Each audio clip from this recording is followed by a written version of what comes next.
Shalom, Devosi Dua Raja-Raja pasal 23 ayat yang pertama sampai yang keempat. Demikian firman Tuhan. Sesudah itu raja menyuruh orang mengumpulkan semua tua-tua Yehuda dan Yerusalem. Kemudian pergilah raja ke rumah Tuhan dan bersama-sama dia semua orang Yehuda dan semua penduduk Yerusalem, para imam, para nabi dan seluruh orang awam, dari yang kecil sampai yang besar. Dengan didengar mereka, ia membacakan segala perkataan dari kitab perjanjian yang ditemukan di rumah Tuhan itu. Sesudah itu berdirilah raja dekat tiang dan diadakannya lah perjanjian di hadapan Tuhan untuk hidup dengan mengikuti Tuhan dan tetap menuruti perintah-perintahnya, peraturan-peraturannya dan ketetapan-ketetapannya dengan segenap hati dan dengan segenap jiwa, dan untuk menepati perkataan perjanjian yang tertulis dalam kitab itu. Dan seluruh rakyat turut mendukung perjanjian itu. Raja memberi perintah kepada imam besar Hilkia dan kepada para imam tingkat 2 dan kepada para penjaga pintu untuk mengeluarkan dari bait Tuhan segala perkakas yang telah dibuat untuk Baal dan Asyera dan untuk segala tentara langit.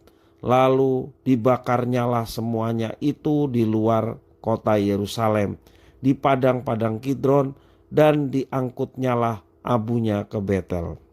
Demikian firman Tuhan. Yosia melancarkan reformasi di Yehuda dengan segenap kekuatan. Ia membawa seluruh rakyat kembali kepada perjanjian dengan Tuhan, menghapus segala penyembahan berhala, Asyera, dan juga Molok.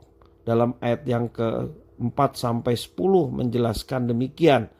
Ia juga merobohkan mesbah ilah yang dibangun raja sebelumnya.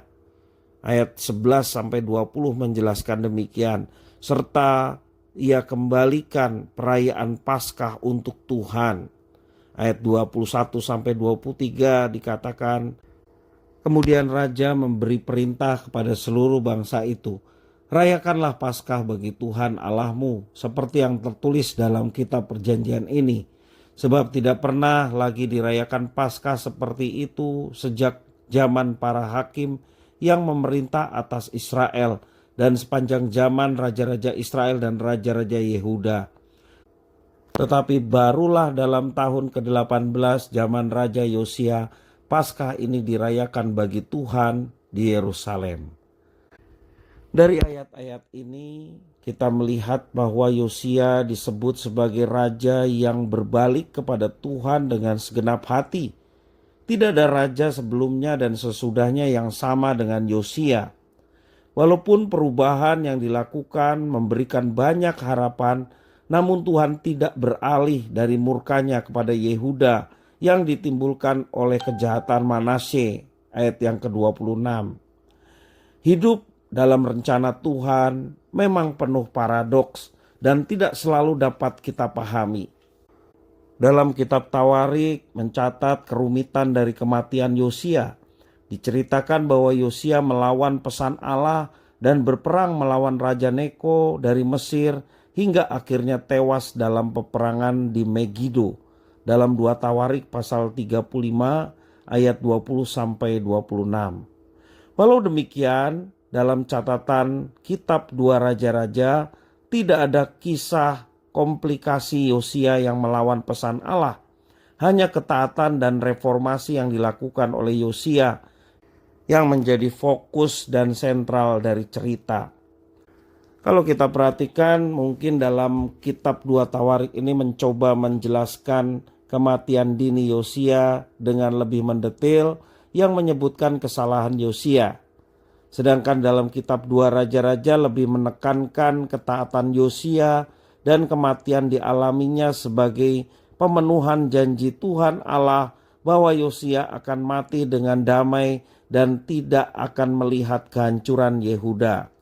Dalam 2 Raja-Raja pasal 22 ayat 20. Itulah janji Tuhan kepada Yosia. Memang hidup dalam rencana Tuhan bisa penuh kerumitan dan paradoks. karena manusia terbatas dalam memahami keseluruhan rencana Tuhan. Mati dalam peperangan bisa jadi termasuk kematian dalam damai, dibandingkan dengan mati dalam kehancuran Yehuda karena murka dari Tuhan Allah.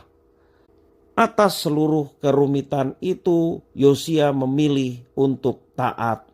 Dengan sepenuh hati dan kekuatan, Yosia mengajak umat bertobat dan meruntuhkan penyembahan berhala yang menyakiti hati Tuhan Allah mereka. Di tengah paradoks hidup dan misteri rencana Tuhan Allah, marilah kita tetap taat dan setia kepada Tuhan. Dia yang berkuasa, Dia yang melihat ketaatan kita, Dia yang siap memberkati anak-anaknya yang dengan tulus ikhlas menjalankan apa yang diperintahkannya dengan penuh kesetiaan sepanjang hidupnya. Tuhan Yesus memberkati.